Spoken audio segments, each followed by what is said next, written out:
Welcome back to the Staff and Trenchcoat. I'm Raymond Magdallon, here as always with my co-host Pope Jupiter. Hello. Today we tackle The Behemoth, the first book in Brandon Sanderson's Stormlight Archive, The Way of Kings. We're going to try and keep it to a reasonable duration, but it's just over 1,100 pages long, and so we may become rather long-winded, but such is Please life. do not look at the length of this. We don't know how long it is yet. I mean, we're recording this, but we don't do this with a script.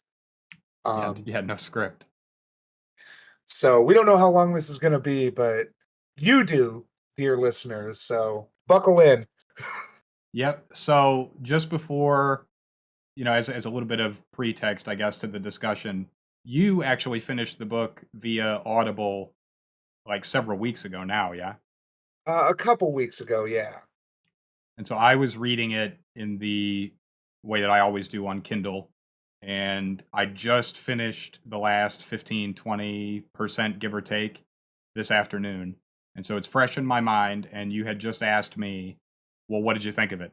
And so I thought I would begin by answering that question, and then we do have a list of bullet points to make sure that we get through, but I figure I'll answer that question, and that will hopefully jumpstart us into our discourse. Let's see how long we can keep the Sanderson fanboys entertained.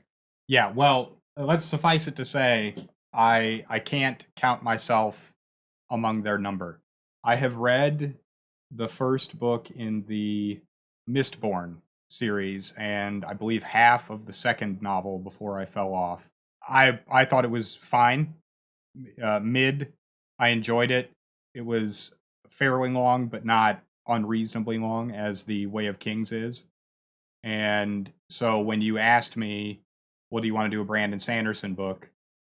I figured why not? And since I had already read that one, that's why we chose to do Way of Kings instead. And full disclosure, in preparation for reading the book, I did watch more than one entire semester's worth of Sanderson's lectures on creative writing. So Several of technically, you owe him for a semester of education. So yeah, I guess that is those are words that you said. I also watched quite a few interviews that he did and some of his videos on his YouTube page where he discusses the Stormlight Chronicles, and also several snippets that I found on various websites where he discusses his Mormonism, his religion, and the way that that has affected his writing process. And so I did go into the novel with, let's just say, a somewhat biased attitude. I'm not a religious person. I'm an anti-clericalist, but I did try and give the novel its fair shake. So, what did I think of it? As the title of this episode will likely indicate, I thought it was the longest 300-page novel that I've ever read by leaps and bounds. I was frankly flabbergasted at almost every turn that large swaths of the narrative had not been pared down by an editing process. And there were even several times where I began to suspicion that perhaps Sanderson's clout and success in the genre had allowed him to simply not have an editor. And I know how that comes off, but it is what it is. There are large chunks of the book that essentially nothing happens in, and by the time you reach the end of it, there really isn't a whole lot of closure. I'm not being very specific because I assume we're going to get into all of the specifics, but as a standalone novel, because I don't really plan on reading any more of the series, I I don't think that it stacks up to the cardinal rule, the question imperatus of fantasy, which is, and this is even, in Sanderson's own words, you make promises and then you deliver. And I did not feel like the novel gave me a sufficient payoff for the amount of time that I spent reading the narrative. I would have expected the last 200 pages in a novel that's that long, so the last 15, 20% to be just an absolute banger. Tons of information given, plot lines closing, setups for subsequent novels that weren't painfully teased, so on and so forth. And it just the end of it just rolls out like the slowest wet fart that you can possibly imagine. I was left sort of wondering what could he do in a subsequent novel that would make me feel like I was wrong? What would he have to do in episode 2 to make me reflect and say, "Ah, I was wrong. My viewpoint, my boredom, my lack of interest in the characters and the plot lines, I just didn't know yet.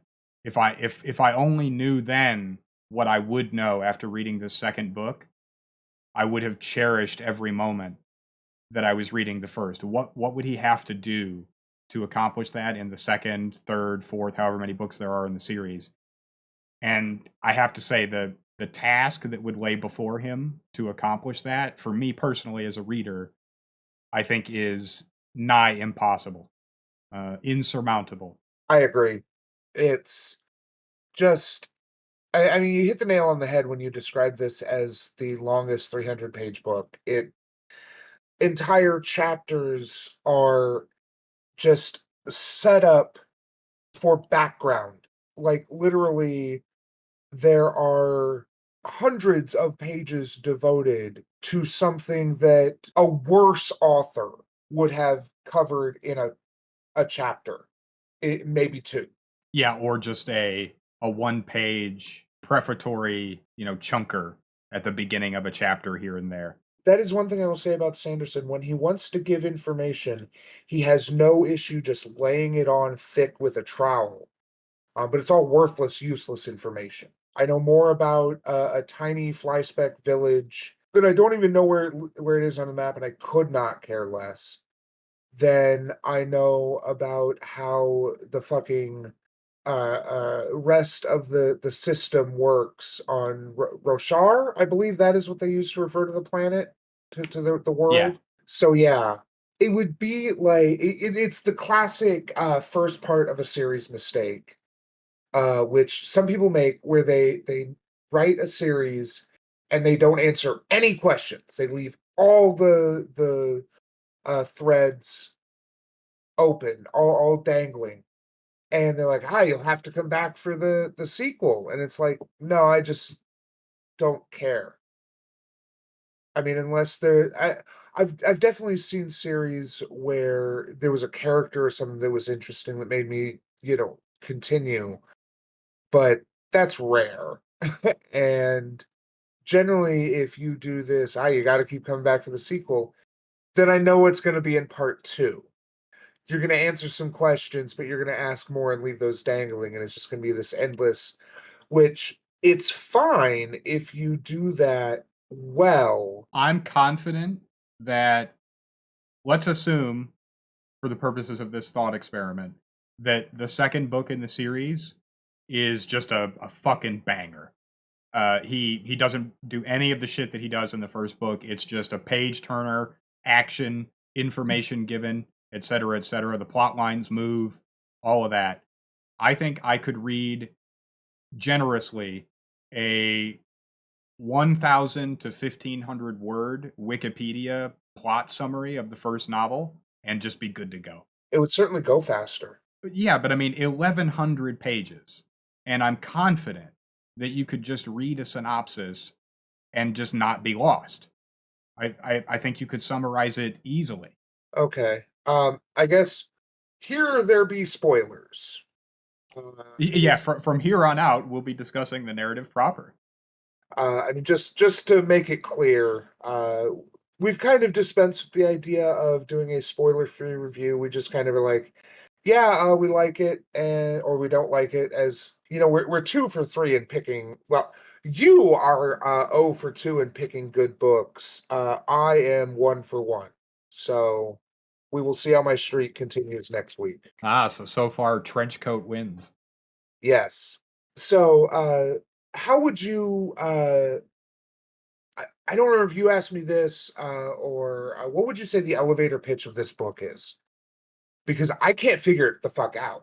Well, I know what Sanderson's elevator pitch or thought experiment was, at least what he said it was at one time in one video I saw, which was, what if there were giant sword wielding warriors with power armor in a fantasy setting?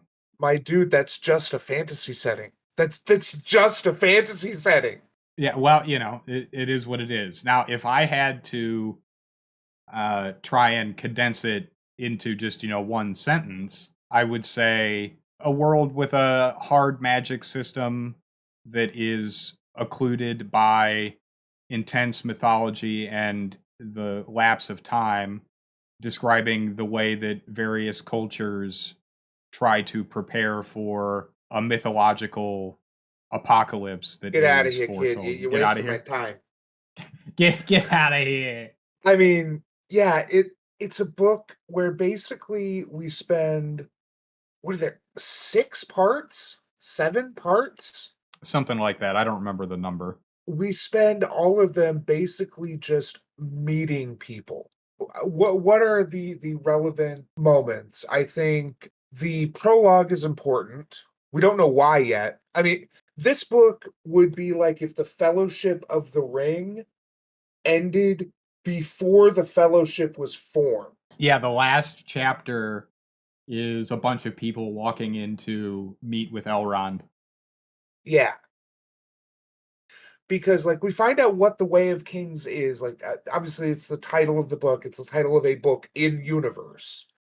So it is, and it seems to be it is explicitly essentially the Roshar, or the actually the what the hell is the name of the city state that You're talking about the Alethi? Alethi, yes, the Alethi. It's basically the Alethi version of Marcus Aurelius's Meditations. Is that the Marcus Aurelius book? I don't recall, but I mean, that's close enough. But yeah, I mean, you know what I'm talking about. Right. Yeah, it seems to be basically just the equivalent of that book, which, fine. That's a fine book. But what did you think of Dalinar's flashbacks? I think that's a decent segue. I like a good flashback here and again. I'll have to admit here that those sections were the closest I got to just straight up skimming. I'm sorry, not flashbacks, but I guess delusions? Visions. Visions, yes. Yeah, I just don't. And this is going to come up a lot, and I guess I'll say it once here, and then for the rest of the episode, I'm just going to say my piece. But I understand that everybody is going to have their own view on what good writing is. And I'm also aware that as an unpublished nobody on the internet, my take on one of the best selling fantasy authors of all time on whether or not their writing is good is pretty meaningless. But if we're not allowed to have an opinion, then there wouldn't be any point for us to make this podcast in the first place. So in this realm, I get to share my opinion as though it has merit, even though it really doesn't. So having said that, I don't think they were well written. I think that they could have been largely omitted. And when I got to those sections of the text, I knew implicitly before I read them that I was not going to be given any kind of story moving information, because Sanderson has what I find to be a horrific and abrasive habit of having a scene in the text and then immediately following it he has characters describe the exact same fucking scene. And so I knew I was going to have to read the vision, and then I was going to have to read Dalinar's internal monologue remembering the vision that he just had. And then I was going to have to read Dalinar describing the vision to other characters that he just described to me through inner monologue that he had just had moments before for a third time. Yeah, a better author would have just had the visions described, either had us see the visions through Dalinar's eyes, or just been there in the room while he had them as like Kaladin, or not Kaladin, Adolin. Be there in the room as Adolin and like watching him, and especially since they make a little bit of a big deal about him speaking gibberish. I mean, until the very last one when they have someone who uh, has read ancient languages and knows what he's saying. Well, no, she doesn't know what he's saying. She just knows that it's another language. And so again, Right, right. Basically, I think he provides a sort of Rosetta Stone. yeah, she seemed to have some general linguistic knowledge, but and we're going to touch on this a lot. This was another scene that for me just fell real short of the ability for me to suspend my disbelief, because it would be the equivalent of, you kind of know that Spanish is a language, but you don't speak it. And then you hear somebody else saying things in what you think is Spanish. And then you try and write down phonetically what they're saying, as though that is going to get you to being able to translate later.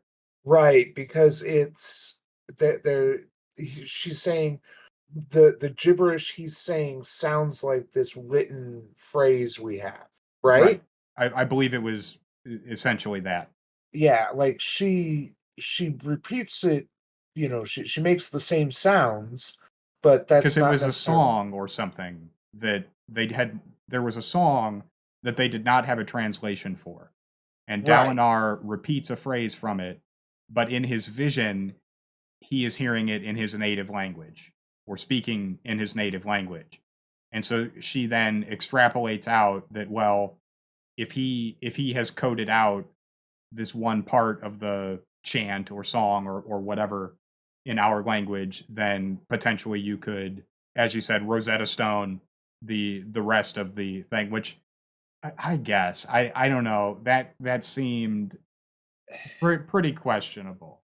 It's assuming that the pronunciation of those characters that they have is the same, because there's no indication there's any kind of recording equipment or possibility, right? Like I didn't miss a secret audio log somewhere. No, I don't think so. So yeah, they're going off of written text, which I mean that's something in the real life. We don't know what ancient Egyptians sounded like because we don't have any way of knowing how they would pronounce the sounds that and I mean we as far as I understand, our understanding of like Egyptian hieroglyphic and ancient Egyptian language is like we can write in it fairly proficiently insofar as we have reconstructed it from these writings, but like we don't know that that's actually anything that was used, right? Like there's like if someone were to reconstruct Latin from just like church writings, ecclesiastical writings, things like that, they would have a version of Latin that no one really speaks or spoke in day-to-day life.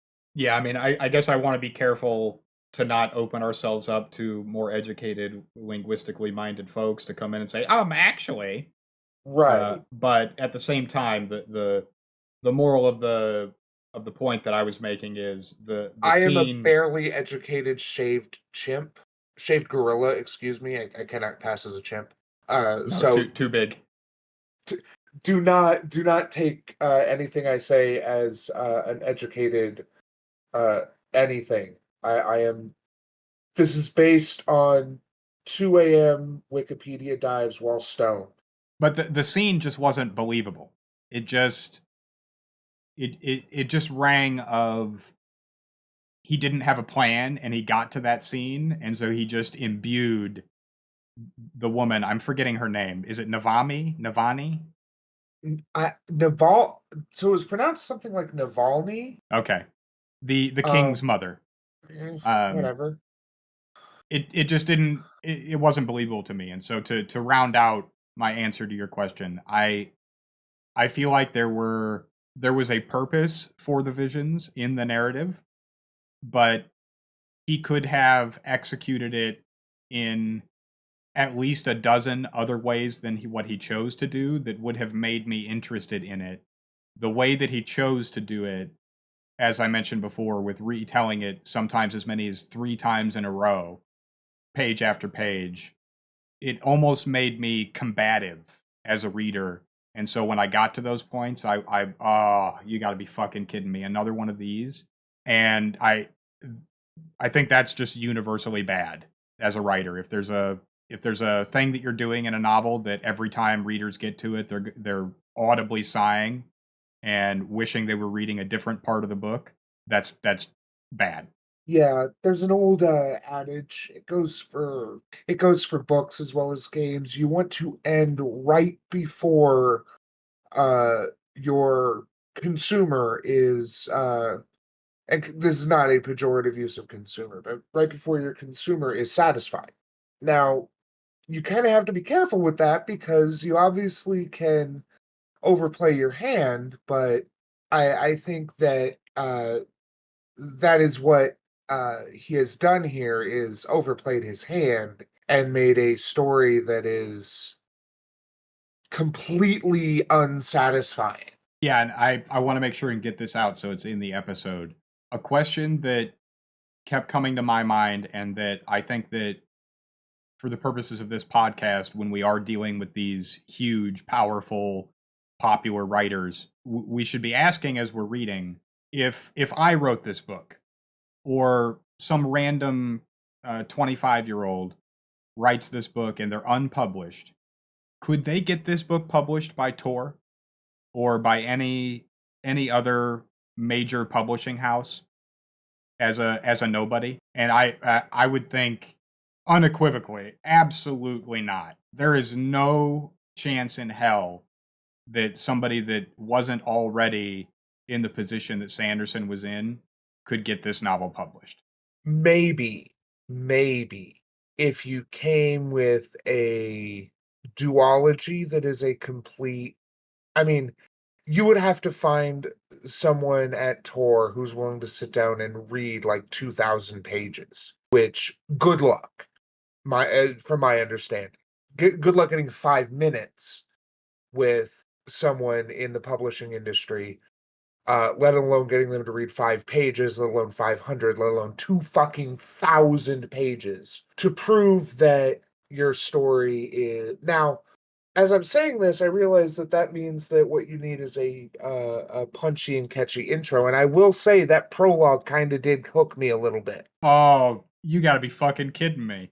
Really? You're talking about the prologue where the guy runs in and he goes, "Now, let me do the most overt info dump that's ever been done. The first lashing works like this. The second lashing." Yeah, I'm a bit of a systems nerd, though, so I was like, "Okay, that's kind of interesting." But, I mean, the Show it, things don't that show it, don't happen. show it, don't Yeah, tell, or whatever. But okay, fuck you, yeah, I'm Brandon Sanderson. yeah, if you came in with an 1,100 page novel or even, like, 2,000 pages in 2 novels, and the prologue was that I guess when I say it hooked me, what I mean is that it created this sense of, well, maybe there is something going on in this world. Like, keep in mind that, I'm reading this with my exposure to Brandon Sanderson was I read the Wheel of Time series. And for those of you listening who don't know, Brandon Sanderson finished the Wheel of Time series. He wrote the last 2 books and roughly, I think, a third of the 11th book, or 12th book, excuse me, from passages. My understanding is that it was from passages, and notes that Robert Jordan had left behind, as well as things he discussed with his wife. Anyway, so that is my exposure to Brandon Sanderson, which, to be honest, like, no one actually knows how much of those last books are Brandon Sanderson's. There's some parts that are obvious. Rip to the Matt lovers out there. Like the things that I know were Brandon Sanderson, I don't like. I.e. Matt. If you've read the books, you know what I'm talking. The ending of Wheel of Time had zero impact on me, and I don't know if that's Jordan's fault or Sanderson's fault. I was not impressed by what I saw here. I do not understand his appeal. Well, and it is true, there's a flip side to the point that I made a minute ago. I think there is plenty of scenarios where an established author can break some of the rules of conventional publishing, and the result of that can be a fantastic novel that might not have been able to get through the process for brand new writers that a publishing house employs. But this isn't it, is I guess my takeaway. So I would expect that an established author doing something that breaks the mold would be something like doing some sort of weird experiment with like how it's written on how the words are written on the page or something like some or experimenting with a bizarre viewpoint or something like that. This is I have literally read better Harry Potter fan fiction than this book. Savage. Like this is not there's nothing novel about this book. Like we said, apparently his elevator pitch was, what if there was a fantasy world with giant knights in power armor with giant swords? And I'm like, okay. Yeah, I was 15 and played fucking Warhammer, Dungeons and Dragons, and Magic the Gathering. Like, yeah. And there's totally a like it's not that there's anything wrong with like none of the power armor giant swords felt out of place. I mean, other than the fact that like apparently everyone is totally cool with just massive human wave attacks because that's the only way you're taking down a shard bearer is massive human wave attacks or another more skilled shard bearer or more shard bearers, which means that functionally the Alethi rule the world. The rest of the world just doesn't know it yet, right? I mean, Yeah, well, I mean, I have lots that I could say about that because there's a couple scenes where sort of mundane stuff happens, like the final confrontation between Dalinar and the Parshendi shard bearer on the tower of that in that final battle. right. He just kind of like cuts some pieces of rock and it falls on the guy, and that seems to work real well. And there was a lot of times throughout the book that I was just sitting there and thinking, why has no one invented ballista or any other Yeah. kind of siege weaponry or anything at all specifically designed to do blunt force damage to shard bearers? You would think, again, we've talked, I mentioned it before, but the suspension of disbelief. I just had trouble believing that it wouldn't be literally function number one. If I was a king or anyone with power in that world and I didn't have shards, all of my resources would go towards conventional methods for killing shard bearers. That would be the first order of operations for my military. You mentioned at one point to me before in one of our discussions in the past that it is clear that Sanderson did not do any research, that this was purely from his own experience. And Is that your Brandon Sanderson impression? I like it. it's my generic nerd, well, fantasy nerd, which I'm saying this with love. I am one. Yeah, yeah, as am I. So, like, I'm making fun of the people who make us look bad because what he's doing here is he's created a world where there's an unknown number, but a known number of a few hundred of these nuclear weapons just floating around. And he has correctly pointed out that they would be a chase item, which people would go apeshit to acquire. But he has failed to consider, not for the first time, human ingenuity. Because this would be a world where everyone who could would be trained with a sword to a degree. But the actual weapon in any combat where a shard bearer would be expected to come in would be a club. Yeah, that's why does everybody have spears? Yeah. A club is something where, oh, you took off you cut a foot off of my 3-foot club, so my club is only 2 foot long now. Oh darn, I guess I have to get closer. Too bad you've got that big long sword. I don't understand why the Parshendi don't just overwhelm, because they are explicitly armed with clubs. Many of them are armed with clubs. Some are also armed with spears. And the sheer numbers of faceless soldiers that just get slaughtered in this book. I don't think it's exceptional for a fantasy novel, but I do think it's a lot. It's a lot on stage, like on camera.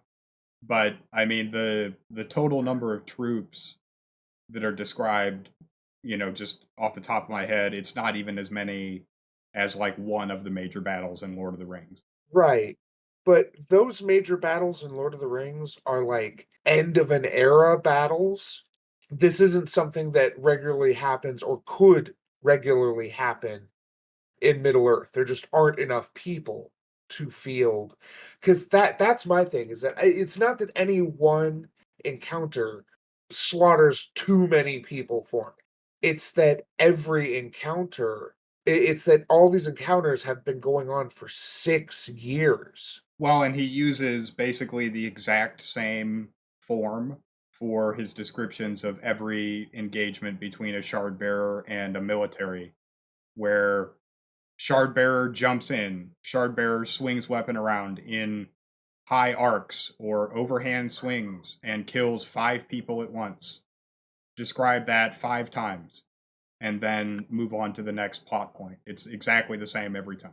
So I've already explicitly compared him to Jordan, so I don't think it, or I haven't explicitly done it, but I've done it just by mention. So one thing Jordan is more or less rightfully criticized for is his descriptions of fighting, which is often, if it's mass fighting, it's just generic movements and things like it's not, and he is not good at it, describing exciting combats. And one of the ways he kind of cheated at this with the melee combat is that he gave everyone he gets in melee combat with a sword, and they use the same move set. It's Now, this is he, Robert Jordan. yeah, Jordan uses like, he fell into Cat Crosses the Courtyard, and when he attacked with Parting the Silk, Rand parried with Sting of the Wasp. This is how he described it, and he made it flow. It worked okay. It was kind of one of those things where his lack of detail let you fill in the details in your mind, so it works in your mind. But if you're someone who goes in for high action, who wants to see the visceral descriptions, it's not there. Sanderson clearly was trying to go for the visceral descriptions and also cannot do it. He doesn't really have a good idea of space, or how several times I got confused listening to the combats, until I eventually just tuned him out and I was like, look, it's clear that no one is actually in danger here. Like, I actually was legitimately worried there when I thought that Dalinar and Adolin were going to die, but then I remembered that Kaladin is actually Superman, and I guess he can just fucking Yeah, like what magic. there was a real fucking weird ramp up with his powers, right? It's 1,000 pages of tiny little tidbits here and there, and then all of a sudden, oh, I can just I I got the Stormlight, bro. Yeah. It's like now it's explicitly said that this is something to do with the bond with Syl, with the not a wind spread. No, she's an honor spren. Yeah, that's right. She's an honor spren. And like so there are spren that can bond with people and give them magic. Is this new? Is this unique to Syl? Like I guess those are things No, that we but don't really. it is a sort of a, I don't want to say universal, but I'll say common sort of tenet of a lot of religious belief, in that no no mortal human can do anything supernatural, magical, powerful without a demon standing in for them, or some religious spiritual force that's actually doing the thing. It's never the human of their own accord. I.e., there's no such thing as, for Christians, they wouldn't, there's no such thing as a witch, in the sense that it's a human that has some power. It's a human who is possessed by a demon, or who has communed with evil spirits, and is thus being used for their benefit. In the same way, it seems in the Cosmere that no human really has any power. It's just different ways that they interact with the loosely defined spren. So your supposition is that the use of Stormlight just summons spren that do their job? Well, I mean, if we catalog a little bit, so you've got Kaladin and Syl, and then there's Shallan, and at the end of the book, we start to unfold that there is also a Spren presence within her mind. There is the shards, which appear to some degree break that mold, unless you consider the shards themselves to sort of be the stand-in for that. Because again, it's not really that the person is powerful; it's just that they have the shard. And then you have, Yeah, the shards are explicitly essentially enchanted, like enchanted equipment. They do not confer any. well, Uh, but importantly, we're not told, and this is going to be the first time where I'm gonna make a supposition about a way that the rest of the series might unfold, and so of course most of it's already been written. So somebody could come in and say, "Well, you just have to read the next book," and it's like, "Well, okay, go that's fuck not yourself. happening. We're not doing that." So we're not told how the shards were formed, originally crafted, whatever you want to say. So my supposition would be that they will not just be a triumph of human ingenuity. They will have been some kind of interaction with a spiritual force at some point along the line.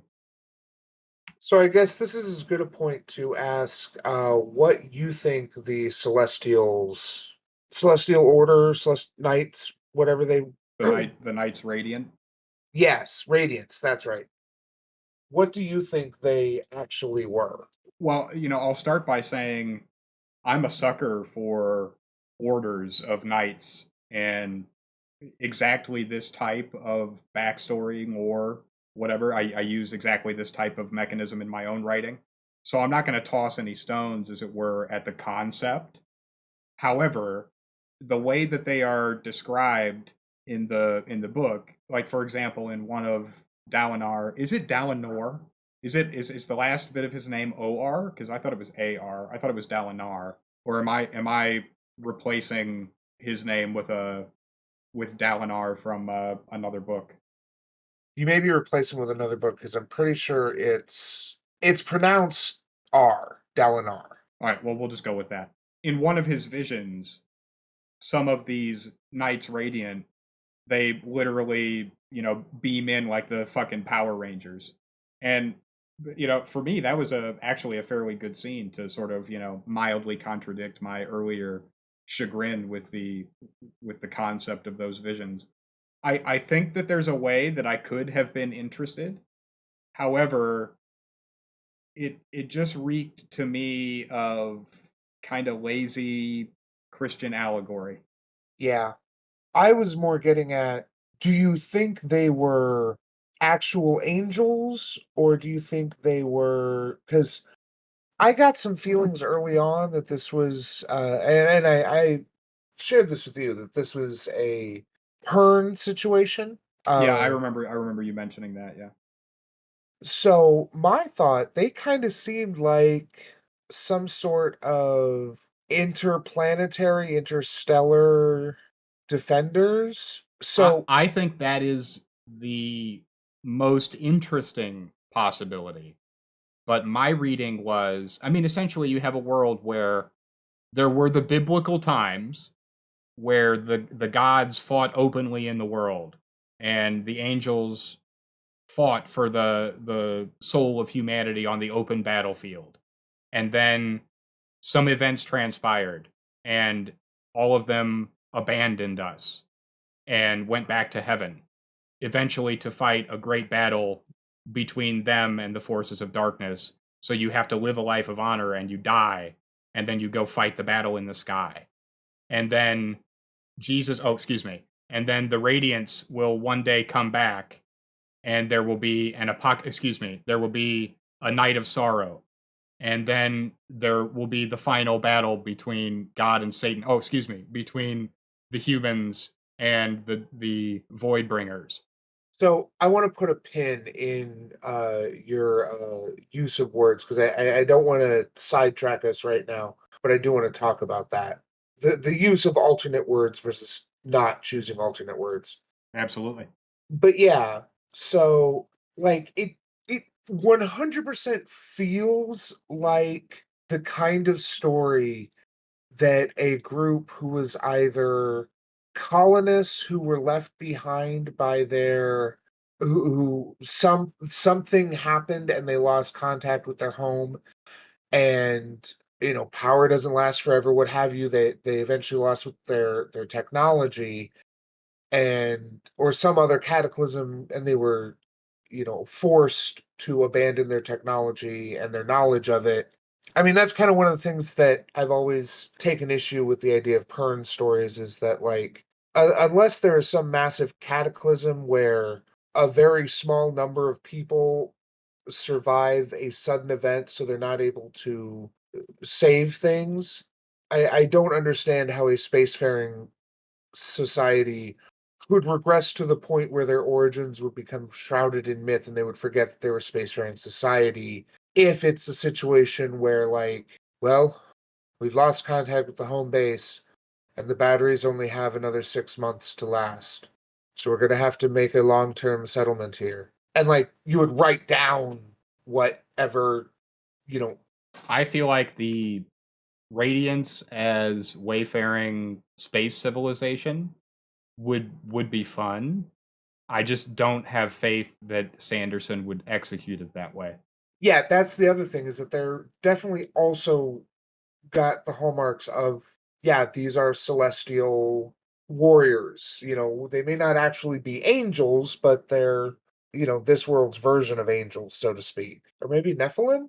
I'm not good at my Christian mythology. I'm no expert by any means. I just, as I read through the novel, just as I said, everything from the way they segment off the time and the ancient texts and the barriers of language and research and the conflict, which ends with the divine forces abandoning, disappearing, returning to the heavenly domain, and then our narrative proper taking place in a world where people are effectively sort of waiting for the return of those forces, and the ever-present teasing of the pseudo apocalypse Armageddon event is, again, to me, just seemed very Christian allegory. And as I admitted at the beginning,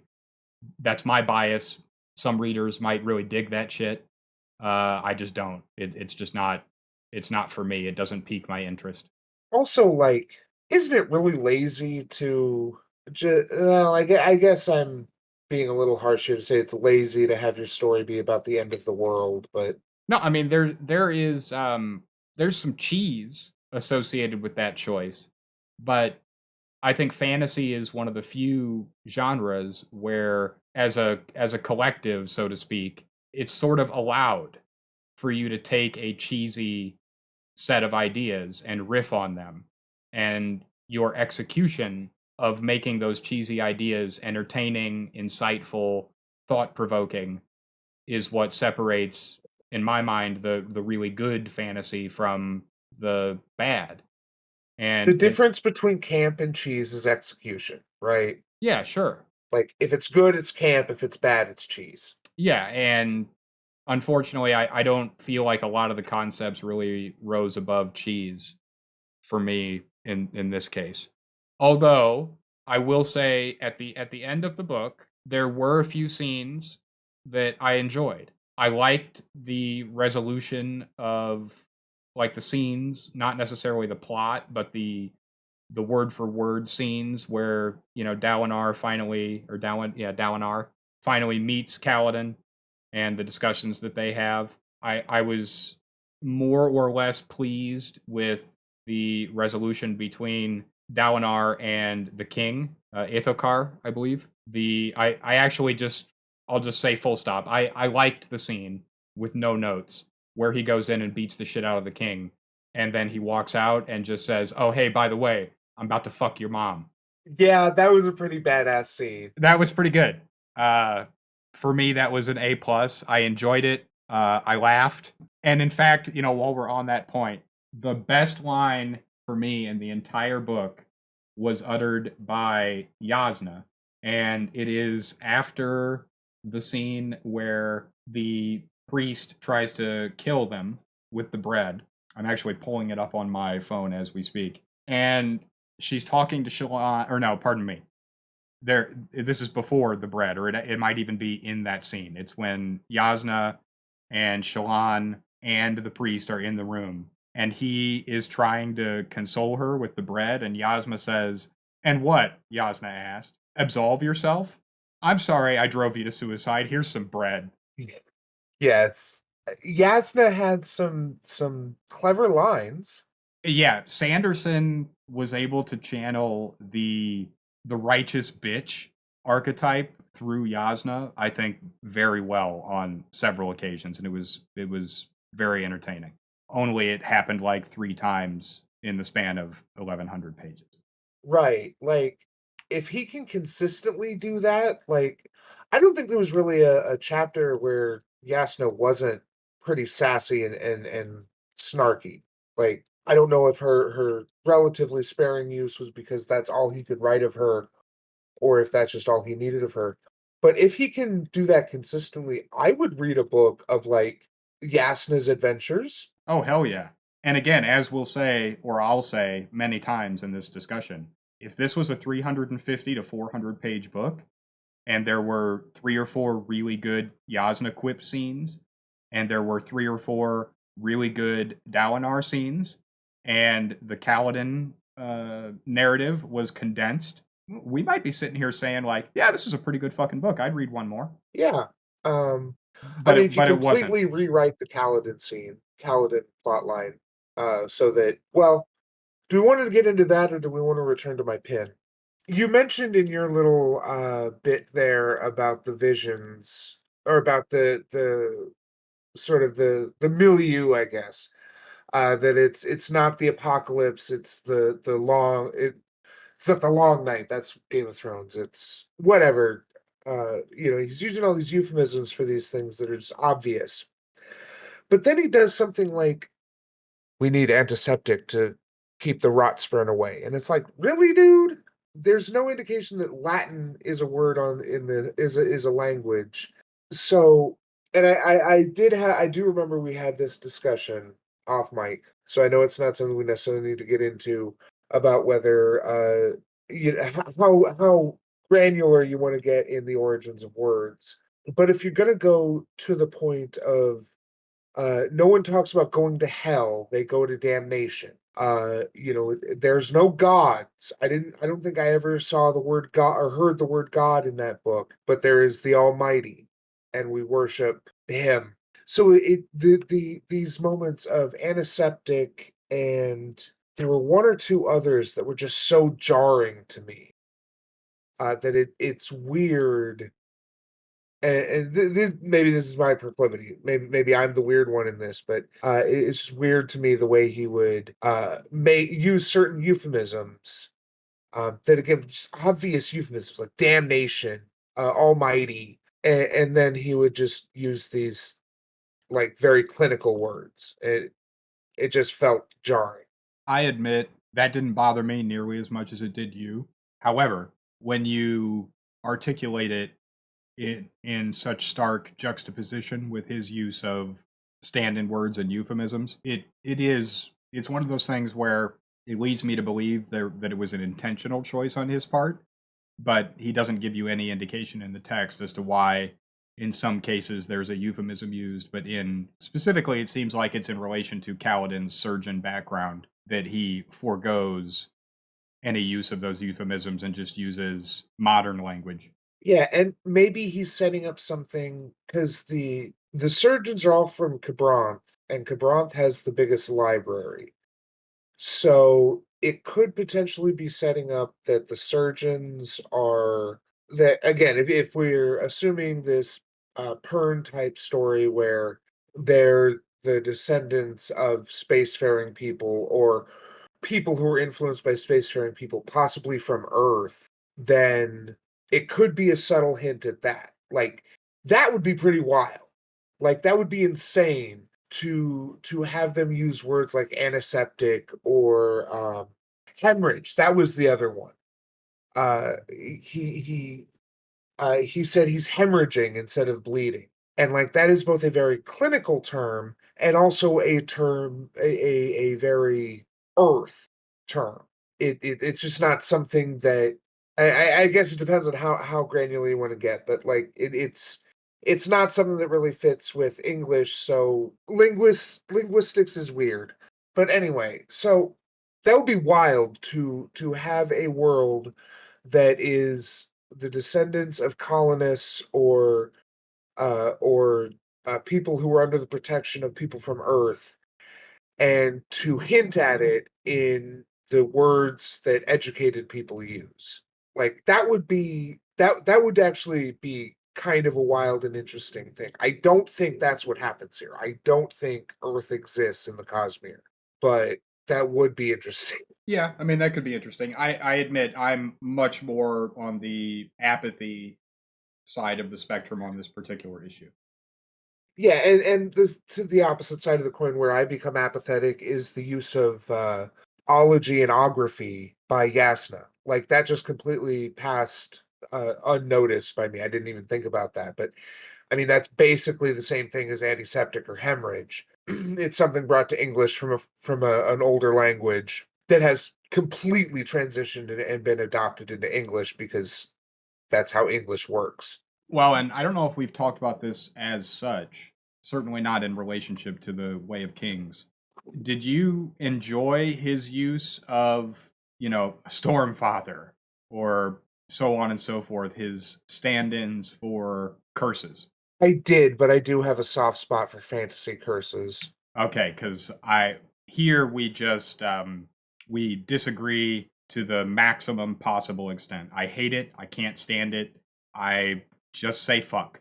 So from that perspective, I guess this is another place where Jordan has influenced me because he did the fantasy swears, but he made it clear when you were using the equivalent of fuck and cunt, and that there were several. I think "mother's milk in a cup" is a phrase that, like, the first time it gets used, it is clear that it is like there are hardened. They're like sailors who are like, "Whoa, dude."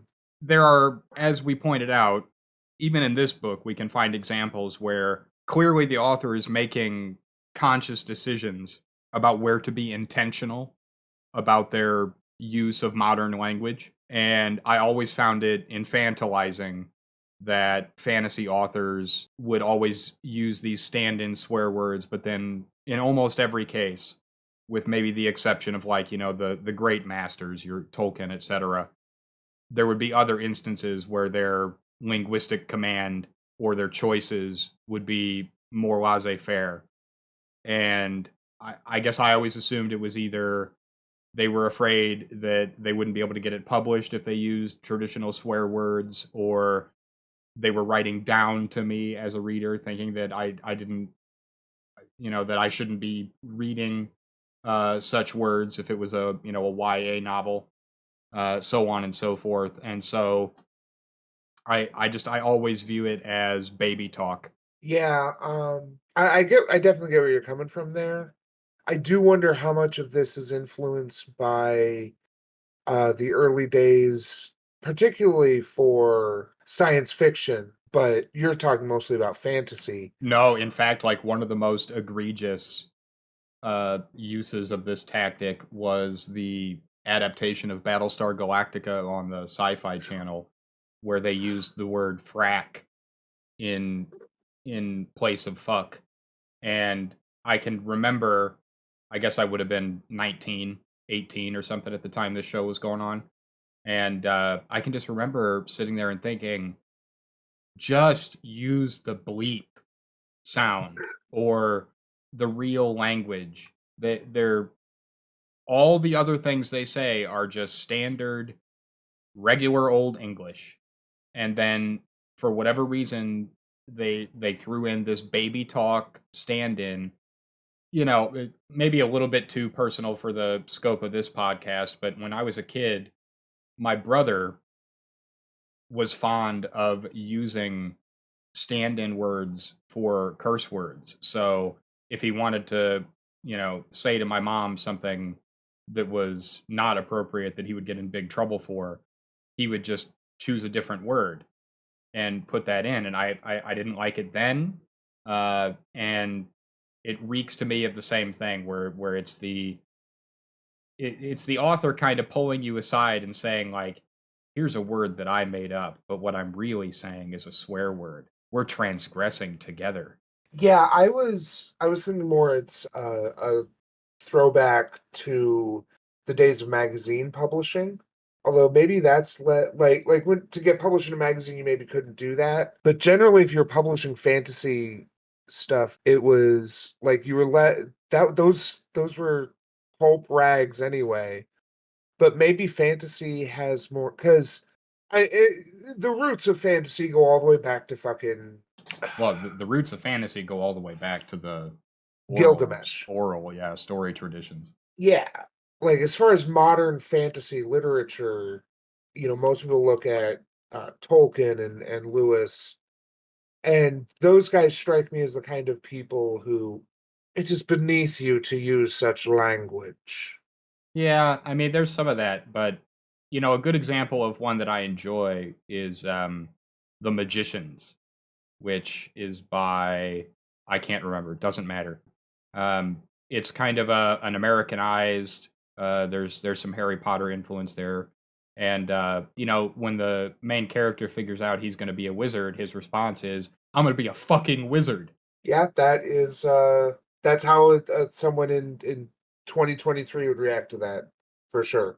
Yeah, and there is, the sort of back end of what you're saying there is relevant in that there is a tradition in fantasy of, even though we're envisioning a completely different world, there is the tendency to emulate, ye old medieval Earth and embody some of the traditions and linguistic tropes and so on and so forth that are attendant to that. I may be in the vast minority in, just kind of feeling like, okay, we did that was done, and it was fun, and we could probably just use the curse words. So I am gonna push back a little bit because I do think squares are a useful thing to do world building with. I mean, like, No, that's fine, but not when the analog is to a specific thing, and when there's not a universal stylistic choice on the line. I.e., if it's fine for Sanderson to just use antiseptic, then it was an intentional choice to not use, we've been using the term fuck, or I have, if a moment arises where what the character would say, maybe not fuck in the exclamatory, then it would be an intentional choice to not use that word, and so you're drawing the reader's attention to that disconnect from the language that is being used for the general narration. Because of course you could write a fantasy novel where one out of every three words is not a standard English word, where everything, like for example, you could replace the word myself with a word that's unique to your universe that you could do this with any word. Yes, you And could write an entire novel in a conlang, and you would be able to read it, and anyone who takes the time to learn your conlang would be able to read it. But like, I suspicion that one of the reasons that we focus on, or that authors have focused on specifically replacing swear words, is partially to exactly what you're saying, that the Stormfather, for example, it draws the reader's attention back to the underpinnings of the narrative universe whenever a character is going to use a curse word. But right. So would it be fair to sum up your issue as you don't have an issue when they say, "Oh, Stormfather," but you have an issue when they say, "This rotten sword." yes. Yeah, I can agree with that. I think that if you feel the need to use a nonsense word just as when you would normally use a swear as an intensifier, then I think that you are being condescending, most likely. Yeah, I can agree with you there. But I And do. I will take it a little further and say that if you did find every instance in the book where Dalinar has a vision or something and he comes out of it and he says, Stormfather, or a bunch of times he's looking at the king's mother. I forget her name again. Navali, uh, Navalny, I think. I something don't. like that. There's this passage where he's like, "Oh, Stormfather, but she's beautiful." If he just said "fuck" instead of that, I I think it would just read smoother. I think it would just sound better, and I Well, don't he think can't that in say a fuck because no one fucks. well, that's a yeah, we can. I mean, I guess that's as good of a transition as any into that. But I think that in a book that is as large as this, and in a universe where he is absolutely constantly drip feeding us the backstory of the world, I don't think that we would find ourselves disconnected from the backdrop if those instances were made to sound more as though they were inside the scope of the regular language. Because again, of course, most of the things that they say are for example, they use the term betray rather frequently. He could have just as easily, when he would have said Stormfather, used fuck, and when he was going to use the word betray, he could have come up with some reference to the Radiants betraying the people and used that as a stand-in and drawn attention to the word betray and made that a focus of a linguistic benchmark where the reader is drawn into the world. To me, that would be more original, more clever, more engaging. I'm gonna control F and replace the swear words with touchstones for my universe. That's been done. It's boring. Yeah, I agree. This is something actually Martin does really well because he does have some flavor swears, but mostly just to show like where someone is from, their region. But he's not afraid to say, and then I fucked her with my prick. And Exactly. He's like actually a really good example of a writer that I think does that very well. but So speaking of fucking her with my prick, yes, this book does not fuck. it does not. It does not fuck. Uh, this is another point where I think you feel more strongly about it than I do, but I do agree with all of your points. But I mean, I think you should explicate.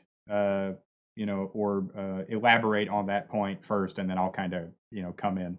Well, I mean, essentially, in general, I got a lot of incel vibes from some of this stuff. The way Kaladin's love interest behaves, which some of that is just spoiled young woman, young girl, young woman. But Kaladin's response to it, and just some of the ways a lot of the other women act, it's uh, apparently Sanderson is married. I have to assume it was arranged by the Mormon Church, Got him. because this man has, like, I have no game. This man has no idea how men and women interact. He is Let me break just in. Let me break in. I have to admit, the fact that at no point in the novel does any female character just fucking bust out that safe hand and do something dirty with it is a crime. It's a literary crime. He should be in jail. He can't keep getting away with this. yeah, I think the closest is maybe the scene where Shallan is poisoned, but even then, not really. There's not really anything. I think the king's mother touches Adolin with her safe hand, and maybe Dalinar as well, but it's with the fabric still on. And he makes a point of saying, like, it's a. He doesn't say it's a non sexual familial touch, but that's essentially how it's described. I'm Right. talking like I wanted to see. Well, the whore has her safe hand out. Yeah. I That wanted does some occur. elaboration on the safe hand. What the fuck is that? Maybe I I missed always that. forget the term. It's the loaded gun that never gets fired. Chekhov's gun. Like I said, it's just a crime because he Yeah. he spends so much time drawing your attention to it, and I'm just like, oh, somebody fucking bust out that safe hand and I don't know, just fucking like start licking it or something, or something that's just that titillates. But I don't know. Sanderson got no game. No, he like, the closest he comes is the courtship between Dalinar and Navalny, and that is a courtship that doesn't exist. Like, she basically comes in as like, I want you. I shouldn't have you. Don't care, didn't ask, plus we're fucking. It's just there's no chemistry. There's just, we're told, like, this is a situation where a flashback would maybe have been warranted, where we show, like, Dalinar and Navalny when they were younger, maybe stealing glances or what have you. But instead we just get told that Dalinar stepped aside for his brother, whose name, none of these names stuck to my brain. Ethokar. Ethakar, I think. Oh no, Gavilar. Gavilar. Ethakar is the son. Gavilar is Yeah. the father. Yes. So yeah, and the way he stepped aside for Gavilar, okay, cool. Ned Stark at home, even stronger. Like No, I but kind of, there is that scene where they finally kiss, and it was to my eye a very he googled how to describe a kiss and then just copy pasted the first thing that came up on the Google search. But quips aside, I thought if anything like Oz, I was waiting for him to just fucking reach down, unsheath that lady's safe hand, and just start sucking on that shit. Ooh, I was like, down there, get it. But just nope. slowly taking the glove off one finger at a time. Ugh. He's just white knuckling the tables. Yeah, I don't know. And not It, once did any sailor or anybody else make a comment about shoving it in her safe pouch. yeah, there was that weird scene where when Shallan first arrives in Gabranth, where she's on the ship and she's like, "Oh, my saucy mouth will get me in trouble." I'm like, I have not heard a saucy thing from this bitch. What is she talking about? Yeah, I thought for sure we were gonna get like, some kind of a free love, she's banging the sailors type situation. Yeah, they totally imply that, but no, it's completely innocent. And oh yeah, these are actually super honorable sailors, and then turns out she killed her father, and the whole revelation with Shallan was just confusing and stupid. But anyway, we're talking about the sex or lack thereof in this. This is another case where Sanderson didn't Google anything, because if you look at uh, any military situation, it is full of sex. There is fucking happening all the time in any military engagement where you're not an active threat. And it does not matter if the genders are mixed or not. Dudes fuck dudes all the time in the military. Maybe not the modern military, because there's such a taboo against gay sex, but in this kind of military, and given that Kaladin is explicitly described as handsome and skilled, he would have been drowning in Rasharan pussy or dick, whatever he preferred. Oh yeah, my boy is an otter. The fact that he was not, and I understand Sanderson's a Mormon, they're pretty homophobic. Okay, Kaladin can't be a twunk. He can't be, he can't be thirsting after the twink pussy, but he should have been drowning in fucking women who were like, "Oh, you were so strong on the battlefield," and he wasn't, because Sanderson doesn't know how men and women interact. I'm pretty sure that's a Mormon stricture that men and women don't interact. I think that's part of the magic underwear. I may have said this before we started recording, but I've read fantasy where there is less mention of sex or anything remotely sexual than all of these pages of the Way of Kings combined. And I don't feel the way that I feel about it that I do with the Way of Kings. There's like an anti sex underpinning that is real weird. To return to my common comparison, Wheel of Time is a series that bogs, but there is similarly not a lot of like on screen. I mean, there's no on screen sex. There are a couple allusions to like bedroom activities, but it's nothing like absolutely nothing explicit, nothing PG-13, barely PG. But it is clear in that book that people fuck. That series fucks. Hey, and Way of Kings. I can get down with a like Roger Zelazny did a really tasteful interplay between one of the main characters and a female character where all he says about it is, and that night he gave her her rose. Yo, And the implication is there. It's fine. You know what happens, and the reader is allowed to make their own suppositions about what happened. But it does. The Way of Kings comes off as sexually stultified. so what this reminded me is nothing so much as the 300 chapter fan fictions that I would try to read, and they would just be so boring because there would be chapters where nothing would happen. This is what happens when someone gets the clout to publish one of those as an actual novel. Yeah, I mean, I buy that analysis. There are 13,000, I'm sorry, 1,392 works on AO3, Archive of Our Own, in the Stormlight Archive. Not all of those are going to be specifically about Way of Kings, but I mean, just looking at the top, now these are sorted by time, so these are the ones that came out today. The first book, or the first fic, is about Renarin Colin, so that's a character we know. The second one is a Dubcon explicit fic between Kaladin and Adolin. So I'm just going to go ahead and leave that there. So yeah, it seems like the people we know in this book are relevant to the rest of the Stormlight Archive.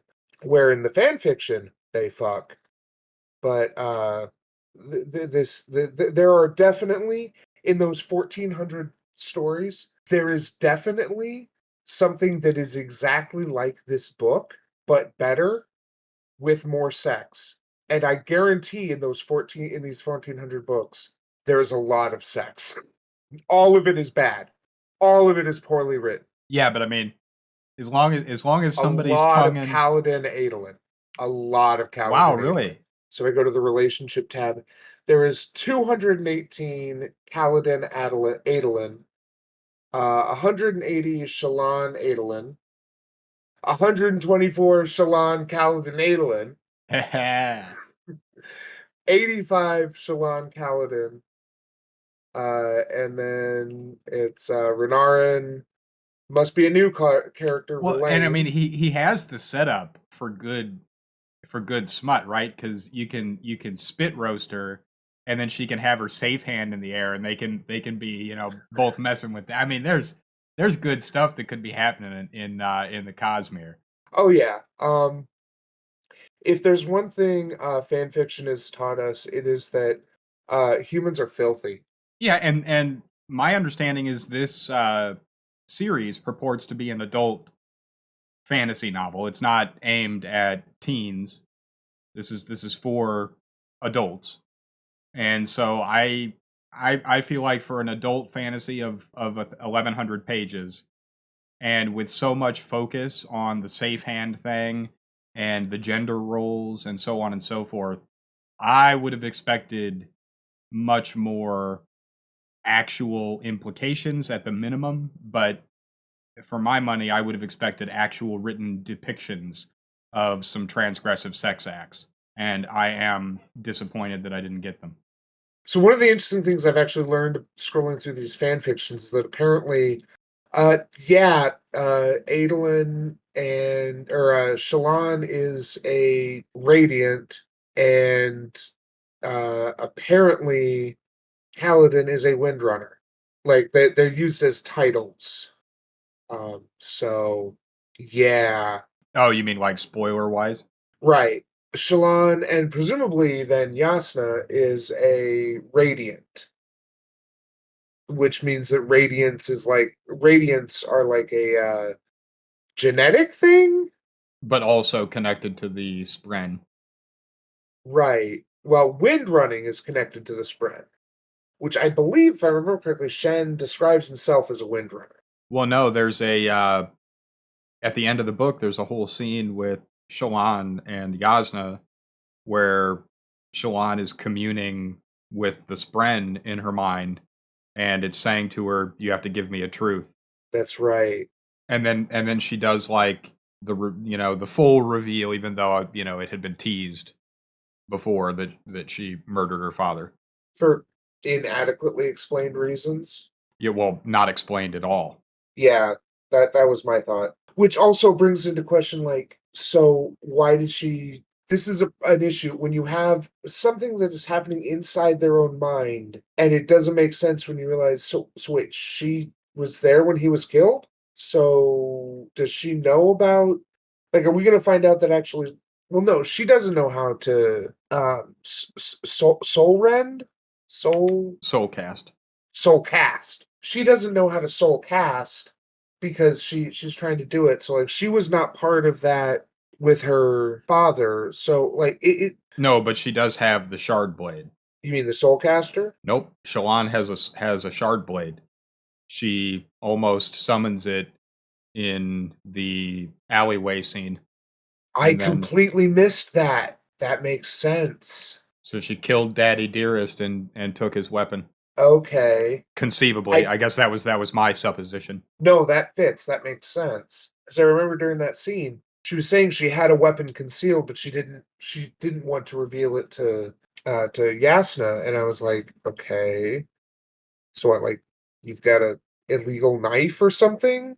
I never went to Shardblade, but you're right. I think you're right. Yeah, and I don't want to do this very often, but I think it's poignant in this case. We were talking about my writing the other day, and I had mentioned that I didn't want to create situations where you just get to a certain point in the narrative, and then you just say, oh, but actually this character is X. And that means that now they have these splendiferous powers that they did not have before. And I felt like Sanderson's use of that mechanism was really hand-fisted and blatant. And I didn't enjoy it. Didn't seem revelatory at any point when he divulged again, that Shallan has a shard blade, because of course she does. And Shallan can soul cast without needing the soul caster, because of course she can. And Kaladin is Superman, and as you said, and he can suck in the stormlight and so on and so forth, because of course he can. And for me, it was very tiresome, and it did not enhance my connection with the characters, and if anything, it severed it. No, it's clear he's setting up his superhero team and creating he needs them to be super powered, so they got to get that. But I mean, he set up a world where there are magic users, but they can't be one of those because those are like normal. They got to be like special. So, and he apparently needed 1,100 pages to do that, to set that up. Well, and I guess really there aren't any main stage characters that aren't superheroes. Sadius. Well, I mean, he's got the plate. I would not call Sadius a superhero. I also wouldn't call him a supervillain I don't know. I'd call him a hero. He saved all his men at the end. by betraying a friend. Formalities. Yeah, but otherwise, I agree. I mean, even the fucking king is like let's say if you have a king who is in nearly impenetrable armor with a weapon that literally is only stopped by itself. I mean, apparently, there's the one Fabrials that can stop a shard blade, but it seemed like those were something that kind of worked. There's a scene where Shen encounters them, and I think he just kind of batters it down in 2 or 3 hits. So it does present like a minimal deterrent, but not like essentially negligible. Right. So, And the shard plate itself can also stop the shard blades, but it'll crack them. which I mean, a club can do that. That's mostly a function of their strength. It does seem like the shard plate is impervious to whatever magical cutting power the shard blade has, but shard plate, well, I don't know. It doesn't matter. Shard plate and shard blades are both so powerful that although I don't know, they definitely seem like something that would be more of a liability in a protracted combat. Like they definitely seem like the kind of thing that okay, the fight has officially gone on for 5 minutes. I am out. I am drained. Yeah, I mean, maybe later in the series there are other types of battle, but at least in this novel, almost all of the pitched combat takes place on the Shattered Plains, if not all of it.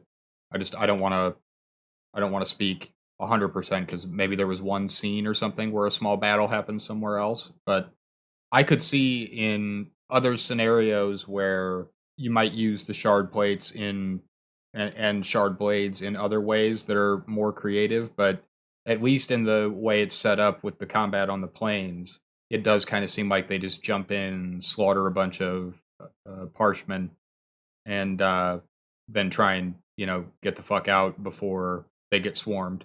So the Parshendi are so fanatical that their people will just continually over and over again rush someone who will just kill them indiscriminately in the hopes that one or two of them will get a good hit in, so that eventually, after hundreds, thousands of people have been slaughtered by this maniac, maybe there'll be a chink someone can get a spear in.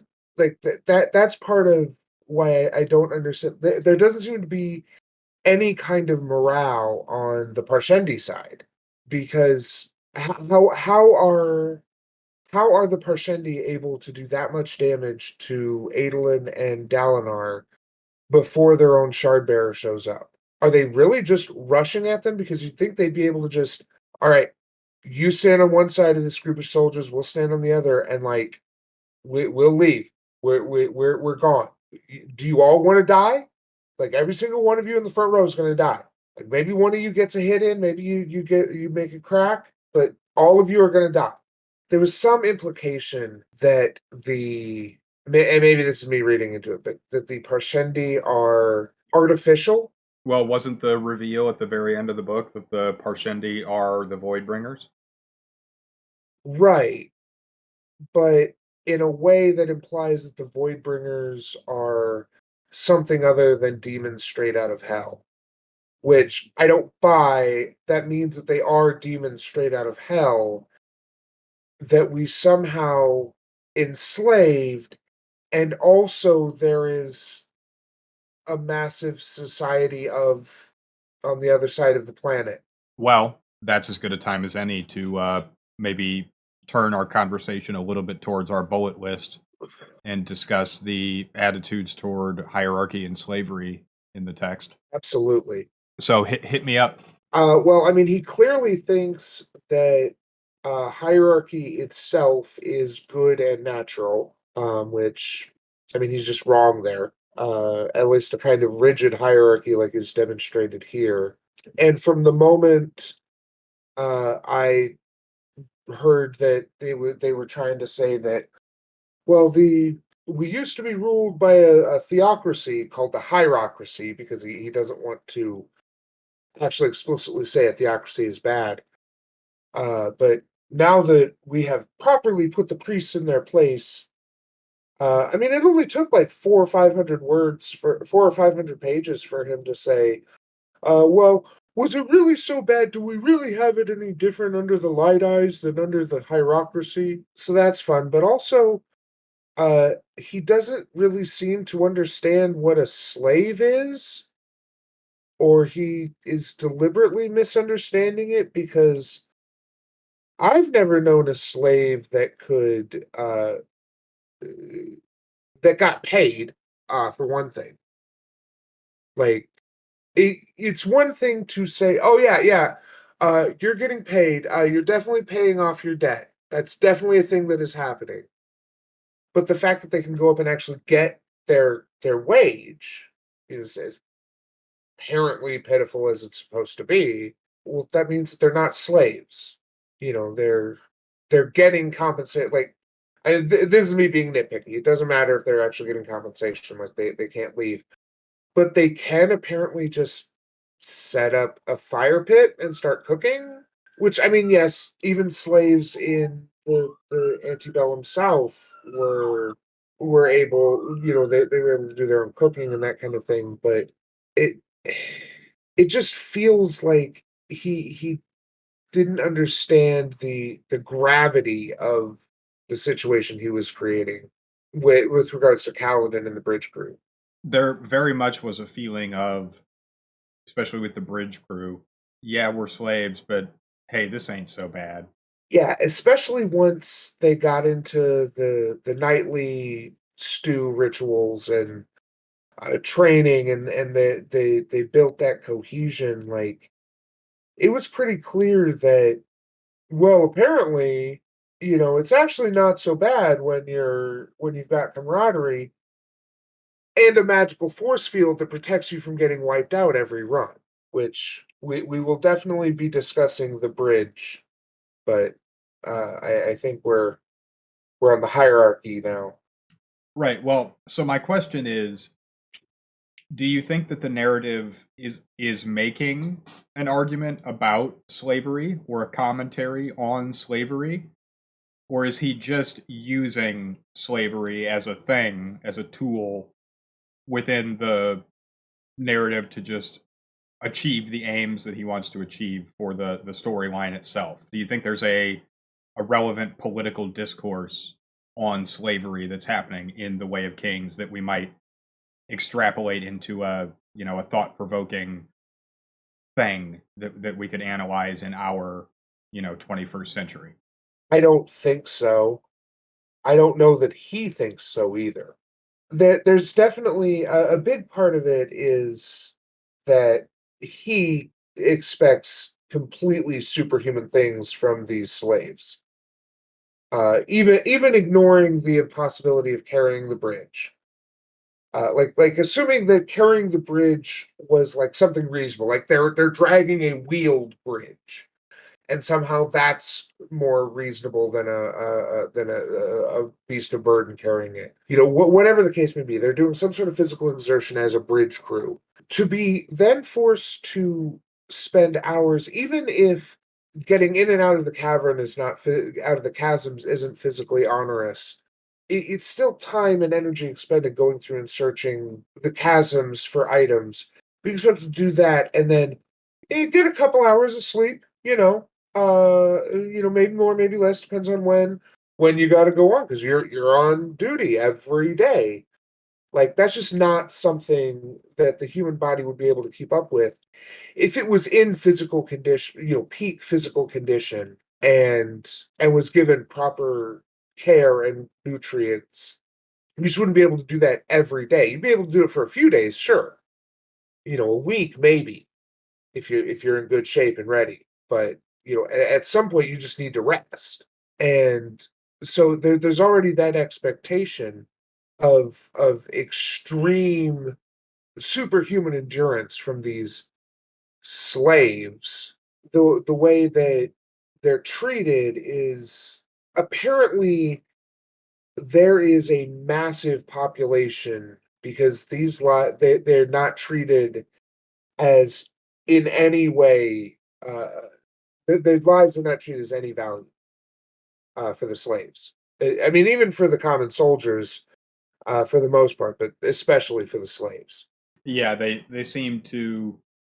It's not really explained, but it does seem like the reserves of slaves that they have coming in are inexhaustible. Right.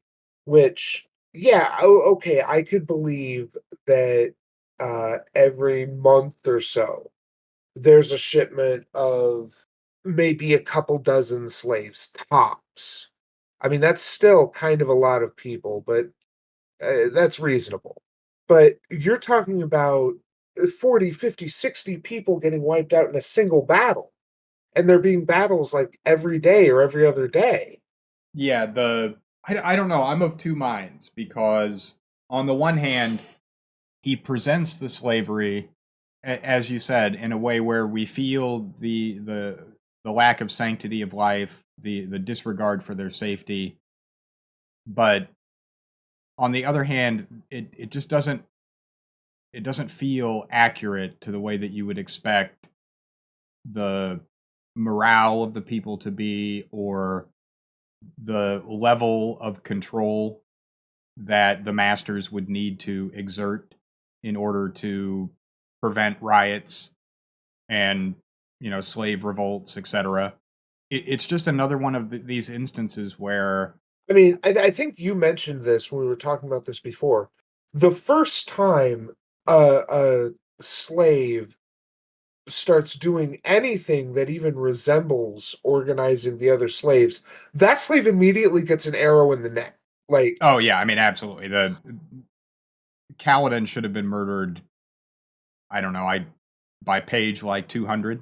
I'm pretty sure in 200 he's still in a cage, but yeah, Well, I that's get what what you're I'm saying. saying.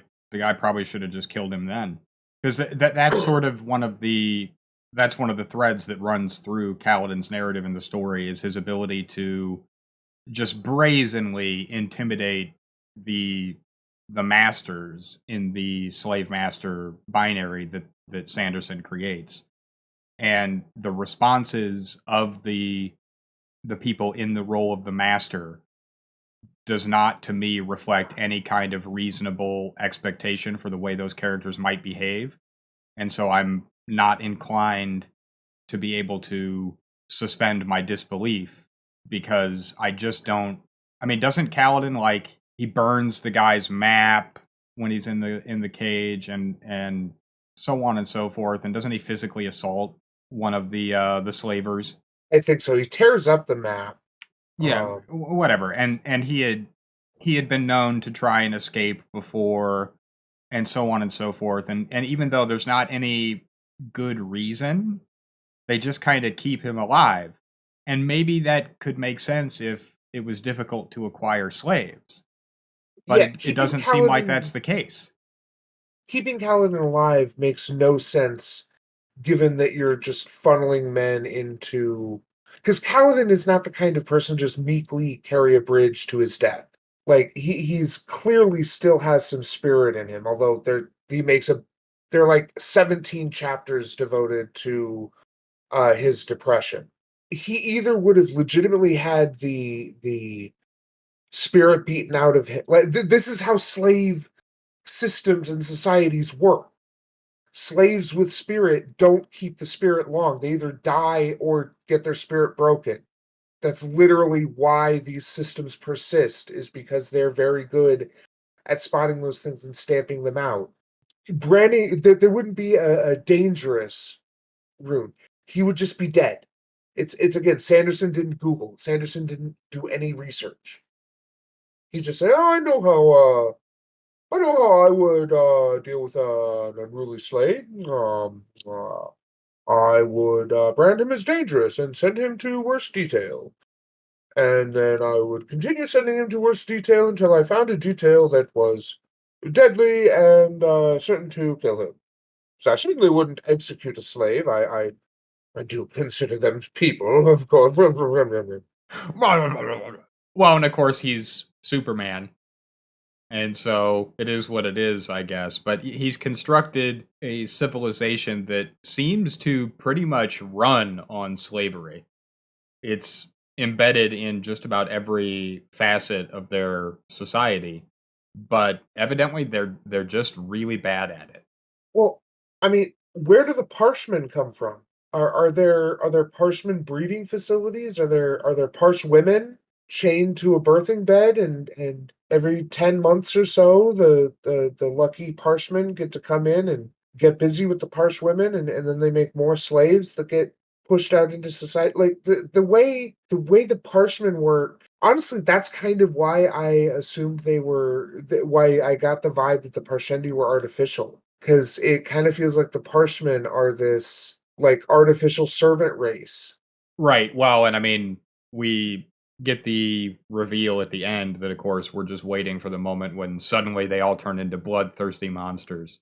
Yeah, and this is one of those things where I don't know whether I'm being smarter than Sanderson, or if because I could see a really cool story about how like an anti-colonial story about a group of natives who are colonized by an imperialist force, who managed to rise up, and they do this multiple times, and this gets mythologized as these bloodthirsty creatures. I mean, essentially, what happens with the Voidbringers and Parshendi Parshmen in Way of Kings, but like instead of them actually being demons from hell that we've somehow tamed, housebroken, instead they're actually just natives who have had their uprisings mythologized in order to keep them down,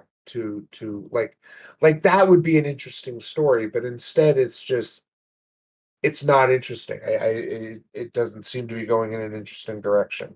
Well, and you get the impression that it's a real possibility that the commentary, whatever degree of it there is on slavery, is going to get short circuited when all of a sudden it's going to become okay to just slaughter them in mass because they retake their demon form and have to be put down as void bringers. Yeah.